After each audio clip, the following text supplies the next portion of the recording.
भैंस का दूध बढ़ाकर पीक पर लाने का गजब का तरीका मैं आपको बताऊंगा कि यदि आप अपनी गाय भैंस का दूध कैसे आप बढ़ा सकते हैं, उसे पीक लेवल पर आप कैसे ला सकते हैं। बहुत पशुपालकों की इस तरह की शिकायत है कि हमारे पशु में दूध की मात्रा नहीं बढ़ पा रही है। तो यदि आपकी जो ताज़ा ब्याई गाय भैंस हैं या वैसे हैं, तो उस स्थिति में आप उन्हें क्या दे करके, या आपके पशु में 10-15 दिन हो गए, क्योंकि जब यदि आप अपने पशु को पीक पर लाना है तो जैसे 10 दिन का हो गया, 15 दिन का हो गया, तो उस स्थिति में जो ये चीज़ें स्टार्ट करेंगे, जैसे 10 दिन का हो गया है, 15 दिन का हो गया है, तो आपके पशु में बहुत अच्छा रिजल्ट मिलेगा। क्या देना चाहिए, क्या करना चाहिए, साथ में यदि आपके पशु में दूध की मात्रा यदि कम भी हो गई है, तो उस तरह की स्थिति में भी आप वह चीज़ें आप अपने पशु में उपयोग कर सकते हैं, बेटर रिजल्ट ले सकते हैं। तो आज की वीडियो के अंदर मैं आपको पूरी डिटेल से बताऊंगा। वीडियो जरूर लंबी हो सकती है, लेकिन स्किप करके मैं देखना, पूरा देखना। इस चैनल पर अभी नए आए हैं या पहली बार जुड़े हैं तो पहली बार चैनल को जरूर सब्सक्राइब कर लें, साथ में बेल आइकन और ऑल वाला ऑप्शन दबाएं। आपको पता है कि यहाँ पर सही जानकारी के साथ वीडियो दी जाती है। आते आप वीडियो को जरूर लाइक किया करें और दोस्तों के साथ इस चैनल की वीडियो जरूर शेयर किया करें।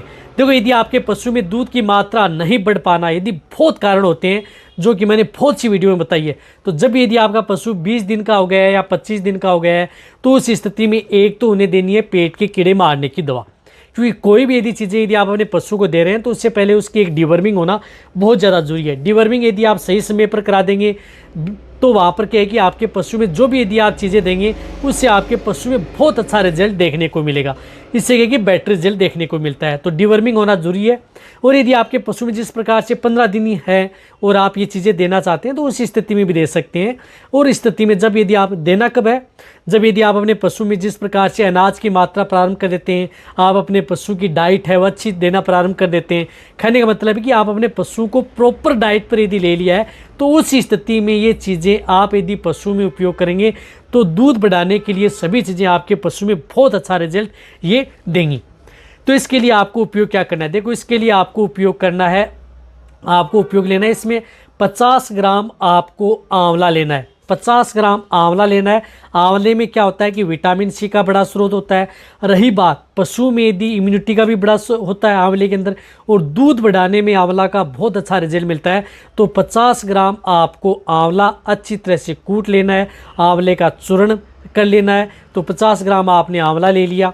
इसमें आपको क्या करना है कि 50 ग्राम पीली सतावर, जो भी मैं डाइट बता रहा हूँ वह पर डे की बता रहा हूँ, प्रतिदिन की। तो 50 ग्राम आपको पीली सतावर क्या आती है कि जो हार्ड आती है उसको घर पर लाएं और अच्छी तरह से कूट ले सकते हैं। और पीली सतावर का चूर्ण भी आता है, तो आंवले का भी चूर्ण आता है, पीली सतावर का भी चूर्ण आता है, तो दोनों चीज़ें ले सकते हैं। तो 50 ग्राम आंवला ले लिया, 50 ग्राम पीली सतावर ले ली। सतावर आपके पशु में, जिन पशु में दूध की मात्रा नहीं बढ़ पा रही है, थन से दूध कम दे रहा है, या जिन पशु में दूध की मात्रा अचानक कम हो गई है, वहाँ पर पीली सतावर का सबसे बेस्ट और बेटर रिजल्ट पशु में देखने को मिलता है।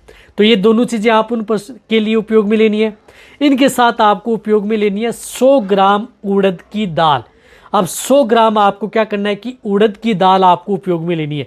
तो 100 ग्राम आपको उड़द की दाल ली। उड़द की दाल को भी आप अच्छी तरह से कूट लेना है, बारीक पाउडर सा बना सकते हैं, या पानी में भिगो करके भी रख सकते हैं, फिर आप उन पशु को दी जा सकती है। लेकिन आप क्या करना है कि 100 ग्राम उड़द की दाल को भी अच्छी तरह से कूट लें और आप उसका पाउडर सा बना लें। तो 100 ग्राम आपको उड़द की दाल इन सभी के साथ आपको मिक्स करनी है। इनके साथ आपको उपयोग में लेनी है 100 ग्राम मेथी। अब 100 ग्राम आपको मेथी का भी आपको पाउडर ही बनाना है। जो भी मैं चीज़ें बता रहा हूँ इन सभी चीज़ों का आपको पाउडर बनाना है, तभी आप अपने पशु में बेस्ट रिजल्ट आप अपने पशु में ले सकते हैं। तो इसके लिए आप जिस प्रकार से 100 ग्राम क्या है कि आपने मेथी ली, मेथी को आपको अच्छी तरह से कूट लेना है, कूट करके या बारीक पीस लेना है, पीस करके भी आप रख सकते हैं। तो ये सभी की सभी चीज़ें आपको मिक्स करनी है और देना किस में है। इनके साथ आपको एक चीज़ और मिलानी है, वह मिलाना है आपको तारा मीरा। अब तारा मीरा आप इस तरह की स्थिति में आपको क्या करना है कि 150 ग्राम से लेकर के 200 ग्राम, यानी जिन पशुओं का वजन कम है तो 150 ग्राम ले लें, ज़्यादा वजन है तो 200 ग्राम ले लें। 150 ग्राम से लेकर के 200 ग्राम आपको तारा मीरा को भी आपको अच्छी तरह से कूट लेना है। कूट करके आपको उसका पाउडर सा बना लेना है, वह भी आपको इन सभी के साथ आपको मिक्स करना है। तो इन सभी के साथ आपको जिस प्रकार से तारा मीरा है वह भी ऐड कर लिया। बहुत अच्छा यदि आपको रिजल्ट इसके साथ आपके पशु में देखने को मिलेगा। तारा मीरा ले लिया। अब इनके साथ आपको लेना है 100 ग्राम आपको मिश्री। 100 ग्राम आपको लेनी है मिश्री। मिश्री को भी आपको अच्छी तरह से कूट लेना है और इनके साथ आपको मिक्स कर लेना है। तो ये सभी की सभी जो चीज़ें मैंने बताई हैं, ये आप जो भी बाण दाना दे रहे हैं उनके साथ मिक्स करनी है। क्या क्या लेना आपको, जैसे 100 ग्राम आप उड़द की दाल ले ली, जिस प्रकार से 50 ग्राम आपने आंवला ले लिया, 50 ग्राम आप पीली सतावर ले ली, 100 ग्राम आपने मेथी का उपयोग कर लिया, और साथ में आपने जिस प्रकार से मैंने बताया है कि इसमें आपने जो और भी अदर जो मैंने चीज़ें बताई हैं वह भी आप ऐड कर सकते हैं। मिश्री का उपयोग कर लिया, इसके साथ साथ ये सभी की सभी चीज़ें आपको मिक्स कर लेनी है। और ये जो भी यदि आप चीज़ें आप अपने पशु को दे रहे हैं, ये सब क्या चीज़ें देनी है, जो भी बाण दाना दे रहे हैं उनके साथ आपको मिक्स करनी है। इन चीज़ों को गर्म नहीं करनी है, एक बात ध्यान रखना, इन चीज़ों को गर्म नहीं करनी है। ये आप अपने पशु को दिन में एक बार, यानी पशु को दिन में एक बार जो भी बाण दाना दे रहे हैं उनके साथ मिक्स करके आप अपने पशु को खिलानी है।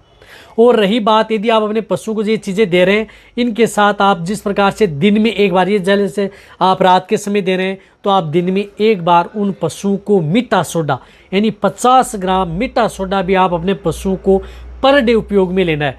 तो ये चीज़ें आप लगातार उन पशुओं को कंटिन्यूटी 10 दिन, यानी 10 दिन ये चीज़ आप उन पशुओं को लगातार देनी है यदि आप उन्हें को, और 10 दिन ही आपको लगातार मीठा सोडा भी उन पशुओं में उपयोग करना है। साथ में यदि आपको मीठा सोडा भी ज़रूर देना है। यदि आपको मीठा सोडा रोमन बफर का काम करेगा, पशु का पाचन सही रखेगा, पशु में दूध की मात्रा बढ़ाएगा, पशु की पीएच को मेंटेन रखेगा, साथ साथ में मीठा सोडा कई तरह की बीमारियों से आपके पशु को बचाएगा। क्योंकि इस तरह की स्थिति में जब भी पशु को पीक पर लाया जाता है या दूध बढ़ाने के तौर पर, तो वहाँ पर पशु को अनाज व दाना ज़्यादा दिया जाता है, तो उससे कि आपके पशुओं में किसी तरह की कोई दिक्कत ना हो, तो मीठा सोडा ज़रूर उन पशुओं को देना चाहिए। तो ये सभी की चीज़ें एक साथ आप अपने पशु को दे दें, पर डे दे दें, लगातार आप 10 दिन इन चीज़ों का उपयोग करें। मैं कह रहा हूँ कि आपका पशु दूध, जितना दूध देना चाहिए, जितनी दूध की कैपेसिटी यदि आपके पशु की है, उतनी दूध की मात्रा आपके पशु में बढ़ जाएगी और पशु का लेवल है दूध का, वह पीक पर चला जाएगा। यानी पीक लेवल पर, खाने का मतलब है कि पीक लेवल पर, जैसे पशु 1 महीने 1.5 महीने के बीच बीच में पशु पीक लेवल पर आ जाता है, फिर क्या आता है कि आपके पशु में दूध की मात्रा लंबे समय तक बनी रहती है और ये किसी भी तरह का कोई भी नुकसान आपके पशु में नहीं करेगा और साइड इफेक्ट किसी का तो नहीं, बेनिफिट आपके पशु में बहुत अच्छा रिजल्ट देखने को मिलेगा। तो आप अपने पशु, जैसे आप सर्दी का मौसम आ रहा है तो उस स्थिति में भी आप उपयोग कर सकते हैं। ज़्यादातर जैसे सर्दी का मौसम आते ही पशु में दूध की मात्रा कम होना प्रारंभ हो जाती है, तो वह भी आपके पशु में कम नहीं होगी, चाहे गाय हो या भैंस, बेटर रिजल्ट आपके पशु में मिलेगा। ताज़ा ब्याई हुई है तो और भी अच्छा रिजल्ट आपके पशु में देखने को मिलेगा। तो वीडियो जितना होता है, जितने जो पशुपालक हैं या वेटरनरी उन सभी के साथ ये वीडियो शेयर कर दें ताकि उन्हें भी प्रॉपर नॉलेज मिले। इसी तरह से आप मेरी वीडियो देखते रहें। थैंक्स।